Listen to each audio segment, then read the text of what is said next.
भक्तजनों, माताओं, बहनों, सादर जय श्री कृष्ण। हमारे YouTube चैनल में आप सभी का बहुत बहुत स्वागत है। मैं हूं आपके साथ आचार्य धर्मेंद्र शास्त्री। सबसे पहले आपको और आपके पूरे परिवार को प्रदोष महापर्व की बहुत बहुत शुभकामनाएं एवं बधाइयां। भगवान भोलेनाथ तथा माता पार्वती का भरपूर आशीर्वाद आप सभी के जीवन पर सदैव बना रहे। आप सभी सुखी रहें, स्वस्थ रहें, व्यस्त रहें और मस्त रहें। निरंतर उन्नति तथा प्रगति को आप प्राप्त करते रहें। प्रत्येक माह के एकादशी के बाद जो भी त्रयोदशी रात्रि व्यापिनी होती है, उस रात्रि में प्रदोष का महापर्व होता है और प्रत्येक माह में 2 बार प्रदोष आती है। और प्रदोष चूंकि भगवान शंकर जी की परम प्रिय तिथि होती है और इस दिन जो भक्त भोले बाबा तथा माता पार्वती का सच्चे मन से पूजन अर्चन करता है, उनकी आराधना करता है या उपाय करता है, तो उसके जीवन की समस्त समस्याओं का अंत हो जाता है। प्रदोष का व्रत बहुत ही महत्वपूर्ण व्रत माना जाता है और जिस दिन रात्रि के समय त्रयोदशी तिथि होती है या फिर शाम के समय प्रदोष काल में यदि त्रयोदशी तिथि हो, तो उस दिन प्रदोष का व्रत करना चाहिए। और प्रदोष का व्रत करने से मनुष्य के जन्म जन्मांतर के जो भी दोष होते हैं, पाप होते हैं, वो नष्ट हो जाते हैं। और पाप दोष जब नष्ट होंगे तब मनुष्य का पुण्य उदय होगा और जब पुण्य का उदय होगा तब उसे सांसारिक और भौतिक सुखों की प्राप्ति होगी। तो प्रत्येक माह में आप प्रदोष का व्रत यदि करते हैं और नहीं भी करते हैं, तो दोनों ही परिस्थिति में आपको प्रदोष के दिन प्रदोष काल में एक उपाय जरूर कर लेना चाहिए। बस इस उपाय में करना यह है कि आप प्रदोष काल में, यानी प्रदोष जिस दिन हो, पंचांग और कैलेंडर में प्रदोष तिथि लिखी रहती है, उस दिन आपको प्रदोष काल में, प्रदोष काल का अर्थ होता है कि प्रदोष के दिन शाम के समय जब सूर्यास्त होता हो, उसके 45 मिनट पहले से लेकर के 45 मिनट बाद तक का जो समय होता है वो प्रदोष काल होता है। और प्रदोष काल में आपको एक उपाय अवश्य करना चाहिए। इस उपाय को करने से आपके जीवन की सर्व मनोकामनाएं अवश्य ही पूर्ण हो जाएगी।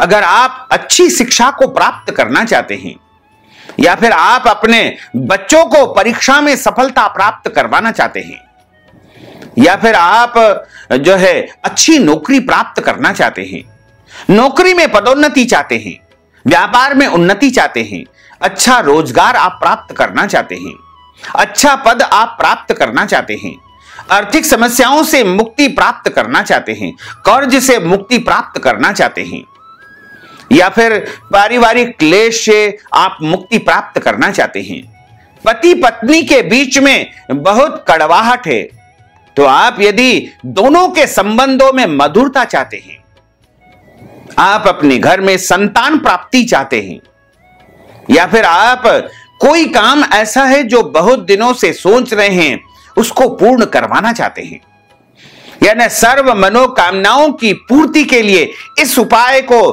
प्रदोष के दिन प्रदोष काल में अवश्य ही करना चाहिए।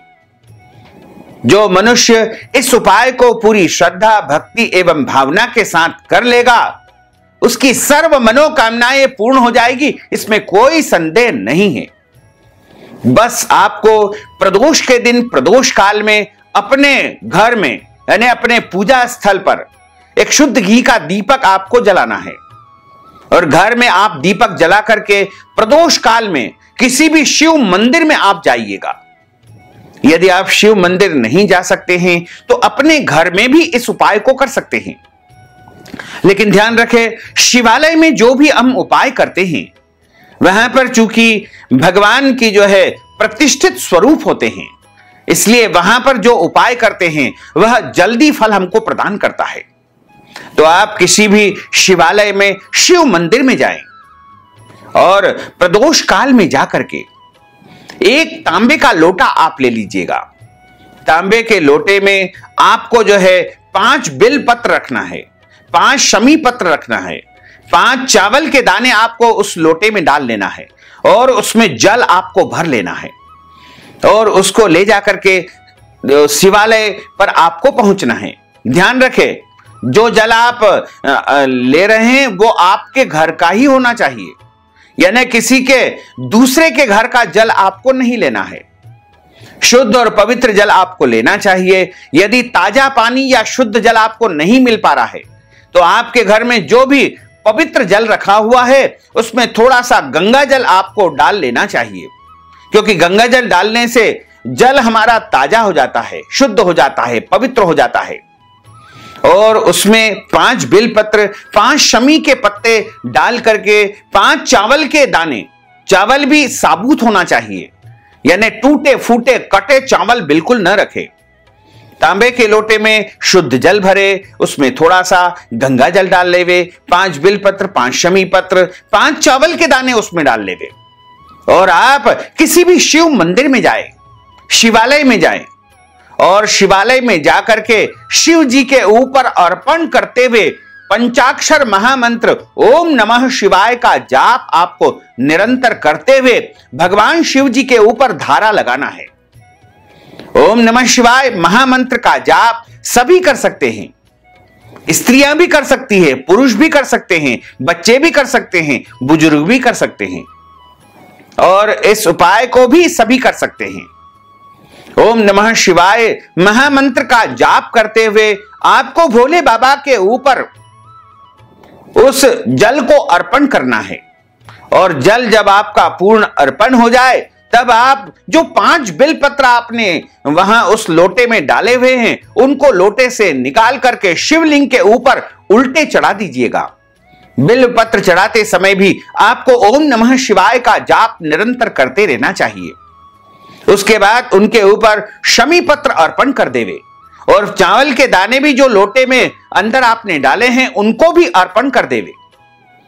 हालांकि चावल के दाने जब पानी में आप डालेंगे तो थोड़े गल जाएंगे, टूट जाएंगे, उसका कोई दोष नहीं है, लेकिन आप अखंड यानी साबुत चावल के दाने ही उसमें डालें और तीनों वस्तुओं को शिवलिंग के ऊपर अर्पण कर दे और हाथ जोड़ करके सर्व मनोकामना के लिए प्रार्थना करें। अगर आपके मन में कोई इच्छा है, कामना है, तो उसका उच्चारण आप अवश्य करें। इस प्रकार आप जो है लगभग 11 प्रदोष तक इस उपाय को करते रहें। प्रदोष के दिन, प्रदोष काल में यदि 11 प्रदोष तक इस उपाय को आप करेंगे तो निश्चय ही आपके सभी काम बनते जाएंगे। लेकिन मासिक धर्म में इस उपाय को नहीं करना चाहिए। अगर आपके घर में जन्म अथवा मृत्यु का सूतक लगा हुआ हो, आपके परिवार में किसी का जन्म हुआ हो या किसी की मृत्यु हुई हो, तो ऐसे समय में, अशुभ समय में इस उपाय को नहीं करना है, बीच में आपको छोड़ देना है और उसके बाद उसको गिनना भी नहीं है और अगली प्रदोष को पुनः इस उपाय को करना चाहिए। इस प्रकार आप प्रदोष काल में, प्रदोष के दिन निरंतरता से इस उपाय को करेंगे तो निश्चित तौर से आपकी सर्व मनोकामनाएं पूर्ण हो जाएगी और बाबा भोलेनाथ तथा माता पार्वती का भरपूर आशीर्वाद आपको प्राप्त हो सकेगा। तो भक्तजनों, माताओं, बहनों, अगर आप प्रदोष के निमित्त कुछ दान पुण्य करना चाहते हैं तो आप हमारे पेटीएम के माध्यम से, गूगल पे के माध्यम से या फोन पे के माध्यम से अथवा अकाउंट नंबर के माध्यम से नगद राशि पहुंचा करके प्रदोष का संपूर्ण पुण्य लाभ प्राप्त कर सकते हैं। साथ ही आपसे अनुरोध है कि हमारे इस ज्ञानवर्धक वीडियो को अधिक से अधिक लोगों को शेयर करिएगा, लाइक करिएगा, कमेंट करिएगा और यदि अभी तक आपने सब्सक्राइब नहीं किया है तो अभी और इसी समय सब्सक्राइब अवश्य कर लीजिए। आपको और आपके पूरे परिवार को सादर जय श्री कृष्ण, सादर धन्यवाद।